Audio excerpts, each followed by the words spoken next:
Então a gente sempre brinca que faltou o sócio com a letra B. Mas hoje é uma sopa de letras e é uma marca consolidada.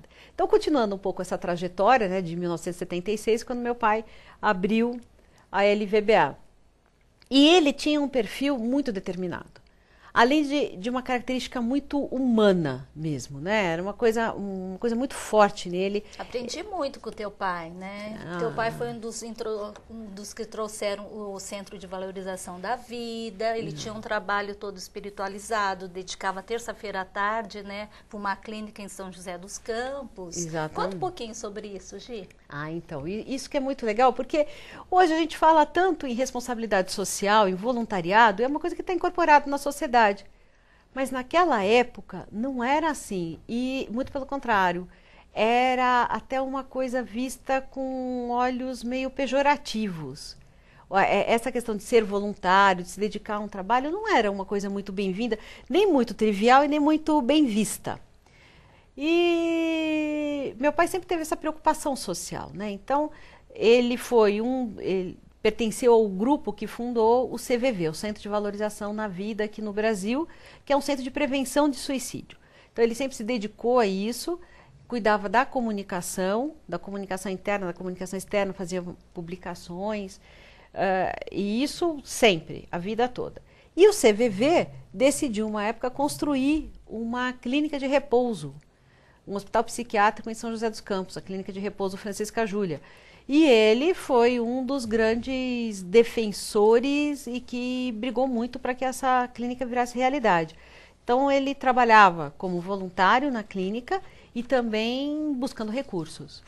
Então era muito engraçado que ele era conhecido nas redações, que ele tinha grandes amigos nas redações dos veículos, que uma vez por mês ele passava lá com um chapeuzinho mesmo, para pegar dinheiro dos jornalistas para ajudar a construir a clínica, né? Então esse lado humano dele sempre foi muito forte. Então esse é o lado humano e o lado profissional dele. Ele nunca foi só um dono de agência, né? Você falou, eu aprendi muito com ele. Eu acho que ele formou uma geração de profissionais. Não só ele, sempre né? Preocupado com todo o segmento. Exatamente. E acho que esse é o motivo de sucesso, é o motivo de perenidade da LVBA. É nunca ter ficado fechada em si. Nunca ter sido só uma agência, mas preocupada em criar novos parâmetros de mercado. Estava se criando um novo mercado. Ou você trabalha a favor desse mercado como um todo, ou você fica lá isolado, sozinho. E não era essa, não era a forma como ele via o mercado. E isso eu aprendi muito com ele também, que você pertence a um setor, você pertence a uma sociedade, você tem que participar disso. Então, ele sempre participou ativamente das associações, das entidades do setor.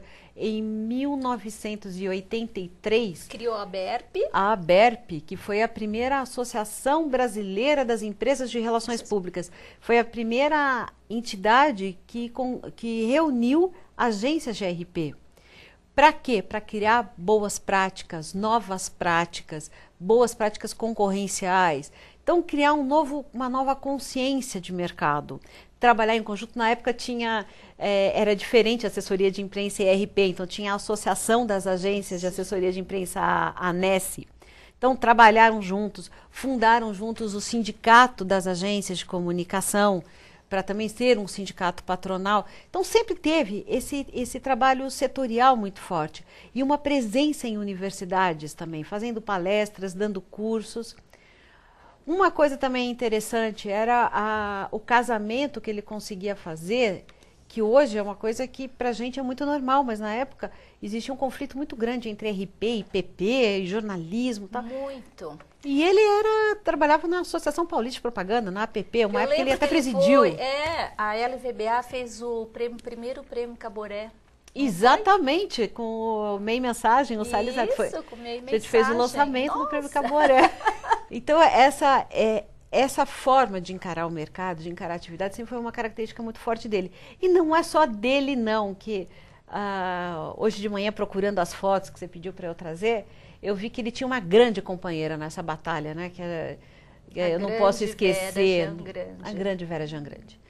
Vera Jangrande, ele e mais outras pessoas, mas os dois especificamente ajudaram muito a construir esse mercado, a construir esse setor, a dar respeito, a dar credibilidade.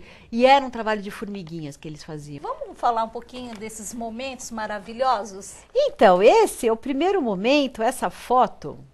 Você quer que eu mostre para a câmera? Acho que é melhor, né? Essa foto aqui. Ele recebendo o primeiro Prêmio Opinião Pública em 1980. O Prêmio Opinião Pública foi instituído pelo Conselho Regional de Profissionais de Relações Públicas em 80 e ele recebeu já em 80 o primeiro prêmio por um case que ele desenvolveu para Kodak do Brasil. Então aqui, lembro bem, esse foi é no MASP, ele, esse é o MASP inteirinho com a área de fotografia. Foi, fotografia arte uso. Isto. Que era um novo conceito da propaganda e tal. Então ele recebendo o prêmio das mãos, aqui é o Dr. Renato da Costa Lima, que é um ex-ministro da Agricultura do Brasil.